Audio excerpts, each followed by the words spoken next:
যে কোনো মানুষকে বলবেন, থ্রেট করবেন যে তাকে মারা হবে, তাকে পেটা হবে, তাকে গণধোলাই দেওয়া হবে, তার কোন বাবা বাঁচাবে? একটা মহিলাও এই কথাগুলো বলা যায়, তাই না? আর একটা পুরুষ হয়ে এর উত্তর দেওয়া যাবে না। এটা আমি মনে করি ইনইকুয়ালিটি। এবং যারা বলছে ডিজিটাল ইফটিজিং, তাদের আগে এই ডিজিটাল ইফটিজিংয়ের জন্য প্রথম যাকে অভিযুক্ত করা উচিত সেটা সেই মহিলাকে, যে এই কথাটা বলেছেন। কেন এটা ডিজিটাল থ্রেট তার মনে হয়নি? এটা আমার জন্য মেয়ে দেখা চলছে কি চলছে না। দেখুন, সিপিএম বিজেপির কথার উত্তর আমি দেবো না। সুপ্রিম কোর্ট যেটা বলেছে নিজের অবজারভেশনের মাধ্যমে, যে পুরুষ হোক বা মহিলা হোক, তাদেরকে সমান অধিকার দিতে হবে কাজ করার মতো। মানে পুরুষকে আমি বেশিক্ষণ কাজ দেব, রাতে কাজ দেব, মহিলাকে দেব না, সুপ্রিম কোর্ট এটা জানিয়েছে।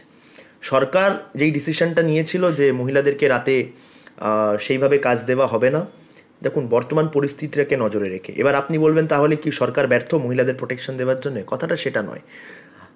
তাহলে দেখতে গেলে প্রত্যেকটা 15 মিনিটে যেই ধর্ষণের ঘটনা ঘটছে আমাদের দেশে, তাহলে বুঝতে হবে যে কোথাও ব্যাপারটা কিন্তু মানে সিস্টেমেরও হাতের বাইরে যাচ্ছে। নাহলে তো প্রত্যেক 15 মিনিটে আমাদের দেশে এক একটা রেপের ঘটনা ঘটতো না। মানে প্রত্যেক দিন 96খানা রেপ হচ্ছে, ভাবা যায়? মানে আপনি যখন এই ঘটনাগুলো উঠে আসছে উড়িষ্যা থেকে শুরু করে ঝাড়খণ্ড, মহারাষ্ট্র, হরিয়ানা, প্রত্যেকটা জায়গায়, তাহলে দেখে মনে হচ্ছে কোথাও যে সমাজে একটা মানে রোগ ছড়িয়েছে মানুষের মধ্যে। এবং আমরা মনে করছি যে এই রেপ, ধর্ষণ একটা সামাজিক ব্যাধি হিসেবে উঠে এসেছে, একটা সোশ্যাল ডিজিজ। এবং যেইভাবে পার্লামেন্ট থেকে শুরু করে বিধানসভায়, আইনসভায় ট্রিটমেন্ট আছে, তার সাথে সাথে আমি যেটা মনে করি খুব গুরুত্বপূর্ণ, সমাজের মধ্যে এটা ট্রিটমেন্ট আছে। দেখুন, একজন ধর্ষক কিন্তু একদিনে তৈরি হয় না। একটা ধর্ষক ছোটোবেলা থেকে কিভাবে বড় হচ্ছে, সেইভাবে তার মানসিকতা কিভাবে সে জীবনযাপন করে উঠে আসছে, তার মধ্যে তৈরি হয়। বা এই যে এখন বর্তমান পরিস্থিতি আমাদের গোটা দেশের, যেখানে মহিলারা সুরক্ষিত নন, প্রত্যেক 15 মিনিটে একটা মেয়েকে ধর্ষিত হতে হচ্ছে, আমি মনে করি রাতারাতিও এটার সলিউশন হওয়া সম্ভব নয়। যে কোনো সলিউশন, এরকম সামাজিক কোনো সলিউশনের সময় লাগে। সেটাকে মাথায় রেখে সরকার ভেবেছিল যে মেয়ের নিরাপত্তার স্বার্থে, মহিলাদের নিরাপত্তার স্বার্থে সরকার এই ডিসিশনটা এনেছিল যে রাতে যতটা অ্যাভয়েড করা যায় মহিলারা কাজ থেকে যাতে বিরত থাকুক, যাতে এরকম কোনো ঘটনা না ঘটে। এখানে সরকারের ইন্টেনশন তো ছিল পিওর ইন্টেনশন, মহিলাদের সেফটির জন্য। আর সুপ্রিম কোর্ট নিজের জায়গা থেকে অবশ্যই ঠিক বলেছে। মধ্যযুগীয় চিন্তা ভাবনা বলা হচ্ছে যে এরকম হলে তো মেয়েদের তো বাইরেই বের করে দিতে হবে। দেখুন, আমরা সবাই মডার্ন হয়েছি, আমরা সবাই 21st সেঞ্চুরিতে আছি। তাহলে তো আমাদের দেশে প্রত্যেক 15 মিনিটে এরকম ঘটনা ঘটার কথা নয়, তা সত্ত্বেও তো ঘটছে। তাহলে যদি আমরা এতটা এগিয়ে যাওয়ার পরেও আমাদের দেশে প্রত্যেক 15 মিনিটে যদি একটা মেয়েকে ধর্ষিত হতে হচ্ছে, তাহলে মানতে হবে যে কোথাও আমরা খুব একটা এগোতে পারিনি, আমাদের দেশ খুব একটা এগোতে পারিনি। আমাদের দেশের স্বাধীনতার অনেক বছর হলো, কিন্তু তারপরেও আজকে এই স্বাধীন দেশে যদি মেয়েরাই স্বাধীন নয়, মেয়েরাই নিরাপদ নয়, তাহলে বুঝতে হবে যে আমাদের সমাজে এই ডিজিজটা খুব র্যাপিডভাবে ছড়াচ্ছে এবং এটাকে আটকানো খুবই প্রয়োজন। এটা যেইভাবে আটকাবে, যেটা আমার মনে হয় প্রত্যেক বাড়িতে বাড়িতে এটার শিক্ষা হওয়া প্রয়োজন। একটা মানুষ কিভাবে বড় হচ্ছে তার আপব্রিঙ্গিংয়ের উপরে ডিপেন্ড করছে আমি কীরকম মানুষ সমাজকে গিফট করতে চলেছি। প্রত্যেক মা বাবার সাথে, প্রত্যেক গার্জেনের সাথে, বাড়ির প্রত্যেকটা ফ্যামিলি মেম্বারের সাথে সাথে প্রত্যেকটা কলেজ, স্কুল, ইনস্টিটিউশনের যারা প্রধান আছেন তাদের থেকে শুরু করে প্রত্যেকটা সার্কেল, বন্ধুবান্ধব, সারাউন্ডিং, গোটা সমাজকে আগে ভালো হতে হবে। তাহলেই আমরা এরকম নারকীয় ঘটনা যাতে আর সমাজে না দেখতে পারি সেটাই আশা করতে পারবো। এবং আমি আপনাকে বলছি, সরকার মেয়েদের নিরাপত্তার স্বার্থে, সেফটির স্বার্থে, সিকিউরিটির পারপাসের জন্যেই বলেছিল যে রাতের বেলা মেয়েদেরকে যতটা কাজের থেকে দূরে রাখা যেতে পারে। সুপ্রিম কোর্ট এটা দেখার পরে নিজের মতো করে তারা ডিসিশন দিয়েছে। সুপ্রিম কোর্ট কনস্টিটিউশন মেনে চলে এবং তারা যেটা বলেছে 100বার ঠিক কথা বলেছে যে ইকুয়ালিটি কেন থাকবে না, ছেলেরা রাতে কাজ করতে পারবে, মেয়েরা কেন পারবে না, আমাদের সিস্টেম কেন তাদেরকে প্রোটেকশন দিতে পারছে না। একদম ঠিক কথা বলেছে। সরকার নিজের মতো করে চেষ্টা করছে। আজকে আপনারা দেখেছেন যে অভিষেক বন্দ্যোপাধ্যায় টুইট করেছেন, টুইটের মাধ্যমে জানিয়েছেন যে 14 দিনের মধ্যে যা যা পরিকল্পনা সরকার নিয়েছে সেগুলো বাস্তবায়িত হবে। হসপিটাল থেকে শুরু করে প্রত্যেকটা জায়গায় যেখানে নিরাপত্তার কমি আছে সেটাকে ঠিক করবার জন্য, ইমপ্রুভ করবার জন্য, বেটার করবার জন্য যা যা করণীয় সেটা 14 দিনের মাথায় সরকার করার চেষ্টা করছে এবং সেটা বাস্তবায়িত করবে।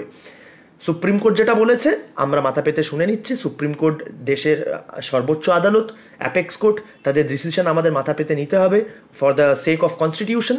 আমরা চেষ্টা করব, আমাদের সরকার চেষ্টা করবে আগামী দিনে যাতে প্রত্যেকটা মহিলা সুরক্ষিত থাকতে পারে এবং তার সাথে সাথে আমরা আশা করব আমাদের গোটা দেশে যাতে প্রত্যেকটা আমাদের মা বোন সুরক্ষিত থাকে। এই বিষয়ে আরেকটা প্রশ্ন থাকবে, কিন্তু তার আগে একটা কথা বলুন তো, আপনার জন্য কোনো মেয়ে দেখছেন নাকি? আপনাদের দলের কোনো মুখপাত্র, নেতা এরকম যে আপনার বিয়ের জন্য মেয়ে দেখবেন, এরকম কোনো খবর টবর আছে আপনার কাছে? না, মানে এই প্রশ্ন আমি বুঝলাম না আপনি কি জানতে, মানে বলতে চাইছেন আমার?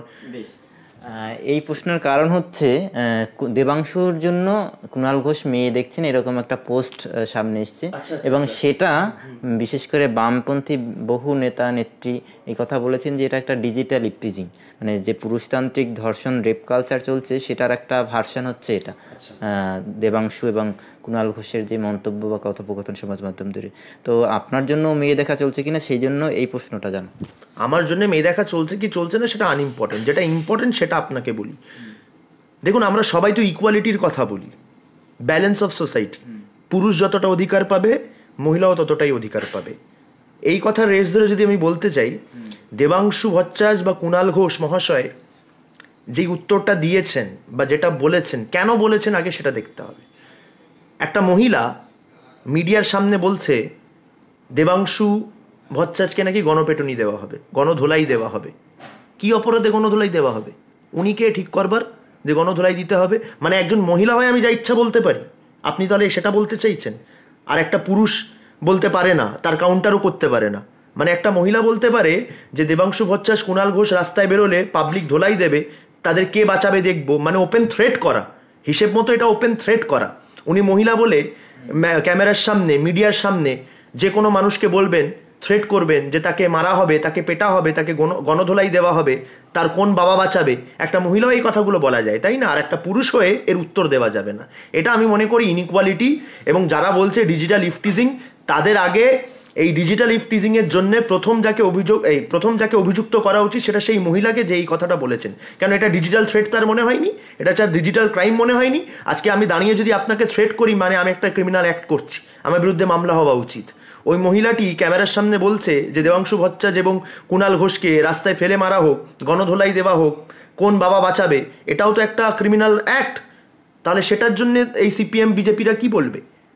সেটা বলতে গিয়ে তখন কোনো দোষ নেই, কারণ তৃণমূলকে বলা হচ্ছে বলে, আর তৃণমূল কিছু বললেই দোষ। এটা তো আপনারা আইনের পথে না গিয়ে কুণাল ঘোষ, দেবাংশু ভট্টাচার্য তারা আইনের কাছে তো যেতে পারতো, তারা না করে বিজেপি বা সিপিএম বহু নেতৃত্ব এই কথা বলছেন যে মেয়েদের নিয়ে এভাবে টোন টিটকিরি কেন করা হচ্ছে, সামাজিক মাধ্যমে মেয়ে দেখা হচ্ছে, এটা তো মানে টোন করেই তো বলা হচ্ছে। দেখুন, আমি মনে করি না এটা টোন করা হয়েছে বা টন্ট করা হয়েছে।